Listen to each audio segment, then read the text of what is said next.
Your honour, prosecution తరఫున మొదటి సాక్షి.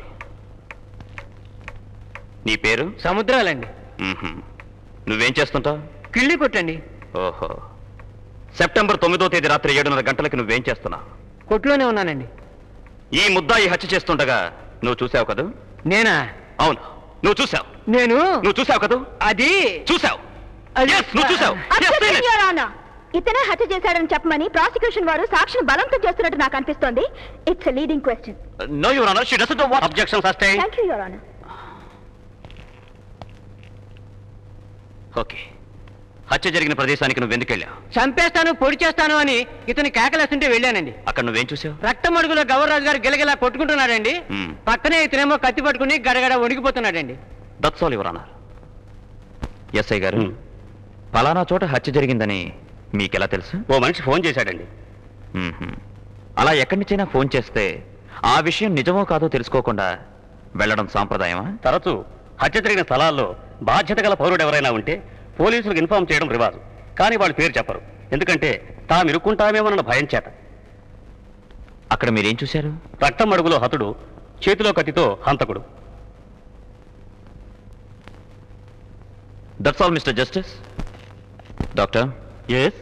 September 9వ తేదీ జరిగింది హత్య అని చెప్పగలరా? ఎస్, అది ఖచ్చితంగా హత్యే. No doubt it's a murder. ఏ ఆయుధంతో హత్య చేయబడ్డాడు? ఐరన్ రాడ్తో. ముద్దాయి చేతిలో ఉన్న కత్తి మీద వేలిముద్రలు పరిశీలించారా? ఎస్, పరిశీలించడం జరిగింది. ఏం తేలింది? కత్తి మీద వేలిముద్రలు, ముద్దాయి చేతి వేలిముద్రలు ఒక్కటేనని తేలింది. That's all mister justice.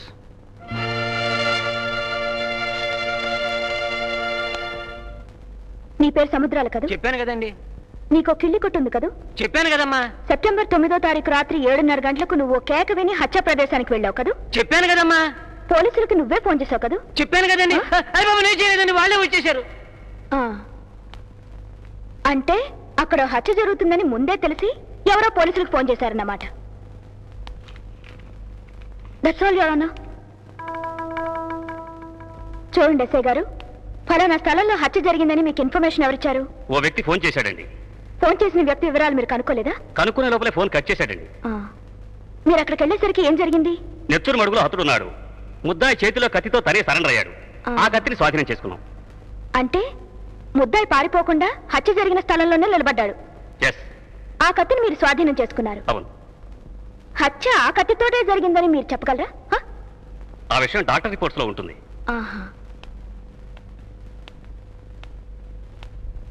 Thank you. September 9వ తారీఖు రాత్రి గవర్రాజు హత్య ఖచ్చితంగా ఎన్ని గంటలకు జరిగిందో చెప్పగలరా? ఖచ్చితంగా చెప్పడం సాధ్యం కాదు మేడం. 2-3 గంటల తేడాలో చెప్పొచ్చు. బహుశా ఎన్ని గంటలకు జరిగి ఉండొచ్చు? బిట్వీన్ 7 and 9, 7-9 గంటల మధ్య. పోస్ట్ మార్టం రిపోర్ట్ లో హతుడు దేని మూలంగా మరణించాడని తేలింది? అదే కొంచెం కన్ఫ్యూషన్ గా ఉంది మేడం. తలపైన బలమైన గాయం వల్ల గాని, పాయిజన్ వల్ల గాని, లేక రెండిటి వల్ల గానీ జరిగి ఉండొచ్చు. అంటే హత్య జరగడానికి ముందే అతని మీద విష ప్రయోగం జరిగి ఉండాలి. ఉండొచ్చు మేడం. హత్య జరగడానికి ముందు అతను తాగి ఉండడానికి, ఐ మీన్ ఆల్కహాల్ కన్స్యూమ్ చేశాడని రిపోర్ట్ లో ఏమైనా? Objection your honour. His statement is not relevant. హత్యకి అతని తాగుడుకి ఎటువంటి సంబంధం లేదు. సంబంధం ఉంది. చూడండి, ఆ సంబంధం ఏమిటో మీరు చెప్పగలరా? Okay, I will refine my question. హతుడు విషం ద్వారా కూడా మరణించి ఉండొచ్చునంటున్నారు. ఆ విషయాన్ని విస్కీలో గానీ బ్రాందీలో గానీ కలిపి తాగి ఉండొచ్చు కదా? ఉండొచ్చు మేడం. ఆ విషయమే తెలుసుకుందామని. Doctor, Yes. తల మీద గాయం తగిలిందన్నారు. అది ఏ వైపున తగిలింది? ఎడం వైపు, లెఫ్ట్ సైడ్. అతని శరీరం మీద మరేమైనా గాయాలున్నాయా? అతని కుడివైపు ఛాతీ మీద కొంచెం చీరుకుపోయి ఉంది. చూడండి డాక్టర్, తల మీద బలమైన గాయం తగిలిందన్నారు. అప్పుడు స్కల్ పొజిషన్ ఎలా ఉంది? చిట్లిపోయి ఉందా, చీరుకునుందా? I mean, was it an incised injury or lacerated injury? చిట్లిపోయి ఉంది. It's lacerated injury. So, it was definitely not an incised injury caused by a sharp weapon. Yes.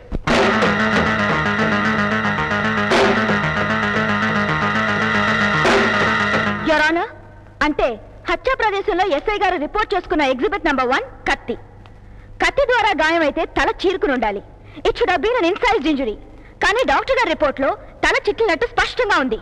దీన్ని బట్టి హతుని తల మీద గాయం బ్లంట్ ఆబ్జెక్ట్, అంటే కర్ర వల్ల గానీ ఇనుప ఓచు వల్ల గానీ సంభవించి ఉండాలే తప్ప కత్తి వంటి షార్ప్ వెపన్ తో జరగడానికి వీల్లేదు. కనుక ఈ హత్య ప్రీ ప్లాన్డ్ గా ముందుగా వేసిన పథకం ప్రకారం జరిగిందే తప్ప ఈ హత్యకి వాడ్రేవు సూర్యప్రకాశానికి ఏ విధమైన సంబంధం లేదని కోర్టు వారికి మనవి చేస్తున్నాను.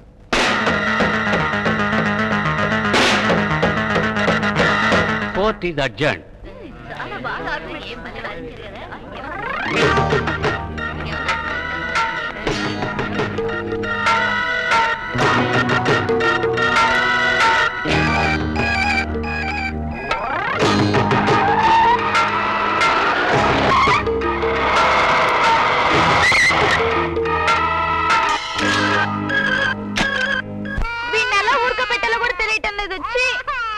ఏమిట్లేలా పాపం బాబు ఏడుస్తున్నట్టున్నాడు. ఎత్తుకురా, సరదా శేఖర్ తీసుకెళ్తాం. వీడెందుకు మన మధ్య పానకంలో పుడకలాగా? అప్పుడప్పుడు పుడకలు కూడా తగులుతూ ఉంటేనే పానకం రుచిగా ఉంటుంది. మీతో పిల్లాడెందుకు? కిడ్నాప్ చేస్తున్నా అత్తాజీ. కిడ్నాపా? 30 లక్షలు ఇవ్వందే వీళ్ళిద్దరిని వదిలిపెట్టాను. మా అల్లుడికి ఎప్పుడు తమాషాలే.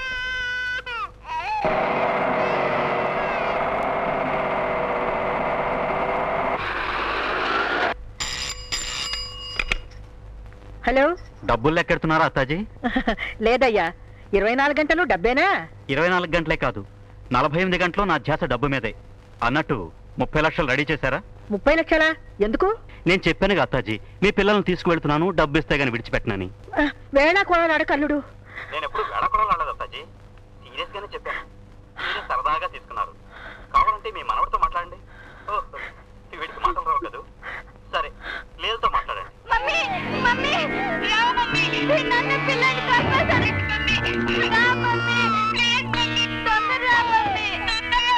నేను అనుకున్నది అనుకున్నట్టు చేస్తానన్న సంగతి మీకు బాగా తెలుసు. చంపడానికి ఇంకా గంట టైం ఉంది.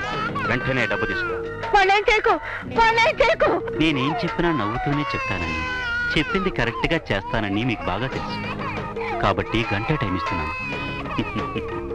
సరిగ్గా గంట మాత్రం. మీరు కేసు విత్డ్రా చేసుకోలేదనుకోండి, వీడిలాగా ఏడ్చి ఏడ్చి చచ్చిపోతాడు బాబు. ఆ తర్వాత మీ ఇష్టం.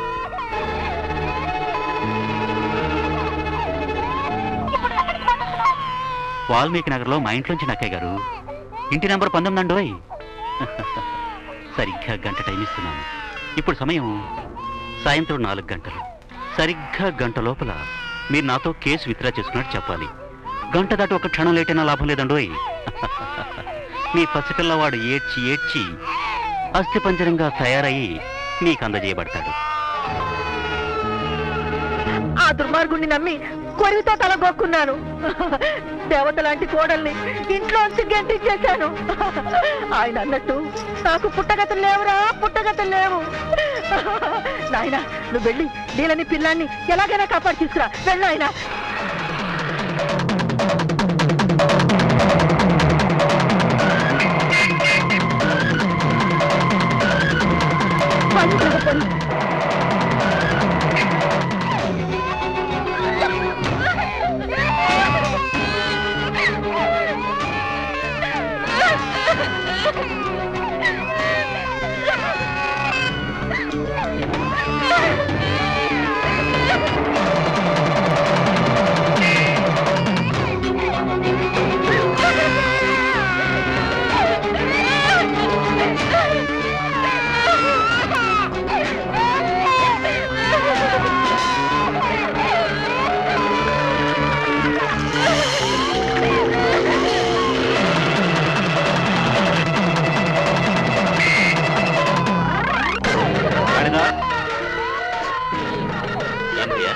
ఏమిటోరా, నేను అనుకున్న పని అనుకున్న టైంకి చేయకపోతే మహా చిరాగ్గా ఉంటుంది. టైం చూడు, 4:30 అయిపోయింది. 5 గంటల వరకు చూడు. ఆ తర్వాత ఈ కుర్రాడు కట్లు విప్పేసి ఈ పాలు పట్టించు.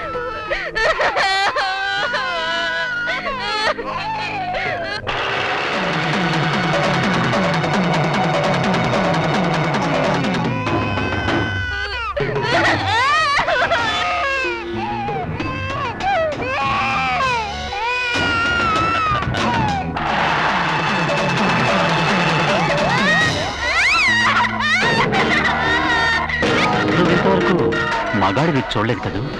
పాలుగారే బొగ్గరు చూసుండేవాళ్ళు. 1/2 గంటలోగా మీ వాళ్ళొస్తే సరే, లేకపోతే 5 అందమైన అబ్బాయిలు అందంగా రుచి చూపిస్తారు.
అమ్మా సుహాసిని,